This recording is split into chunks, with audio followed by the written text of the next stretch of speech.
നമസ്കാരം KSEB. ഇതെന്താ current ഇല്ലാത്തത്? മാഡം എവിടുന്നാ വിളിക്കുന്നത്? കൂരാച്ചുണ്ട് കേളോത്തുവയിൽ നിന്ന്. മാഡം ആ ഭാഗത്തെ ടച്ചിങ്സിന്റെ പണിയുണ്ട്, അതുകൊണ്ടാണ് കറണ്ട് ഇല്ലാത്തത് കേട്ടോ.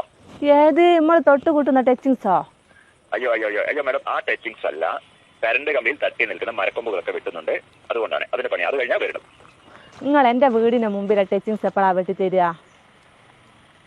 നിങ്ങളെ വീട് കറക്റ്റ് ഏരിയ ഒന്ന് പറയാവോ? കണ്ണാടിപ്പാറ പള്ളീന്റെ അടുത്ത്. കണ്ണാടിപ്പാറ പള്ളിയുടെ അടുത്ത് ഏകദേശം 2 മണിയൊക്കെ കഴിയും കേട്ടോ. അല്ലോ, നിങ്ങളൊരു 11 മണിക്ക് മുമ്പായി വന്നിട്ട് എന്റെ ആ ടച്ചിങ്സ് ഒന്ന് വെട്ടി തന്നിട്ടുണ്ട്, എനിക്ക് കറി വെക്കായിരുന്നു. മാഡം, ഈ കറിവെക്കലും നിങ്ങൾ ഈ ടച്ചിങ്സും തമ്മിൽ എന്താണ് ബന്ധം? അത് എന്റെ മുരിങ്ങേന്റെ കൊമ്പ് നിങ്ങളെ കമ്പിമേലാ തട്ടിക്കെടുക്കുന്നത്, അതൊന്ന് വെട്ടി തന്നിട്ടുണ്ടേ. എനിക്ക് അത് ചക്കക്കുരുവിലിട്ട് കറിയും വെക്കായിരുന്നു, മുരിങ്ങേന്റെ ഇല ഉപ്പേരിയും വെക്കായിരുന്നു. മാഡം പരമാവധി വരാൻ പറയാം അവരോട്, ഉച്ചയ്ക്ക് പെട്ടെന്ന് വരാൻ പറയാം കേട്ടോ. അത് കണക്ക് നിങ്ങൾ വെക്കല്ല. ആ രാകേശാ വരുന്നെങ്കിൽ ഓനോട് ഒരു 50 ഉറുപ്പ്യന്റെ മത്തിയും വാങ്ങാൻ പറയോ? ഓക്കെ മാഡം, പറയാം. ഓക്കെ, ശരി. ഓക്കെ.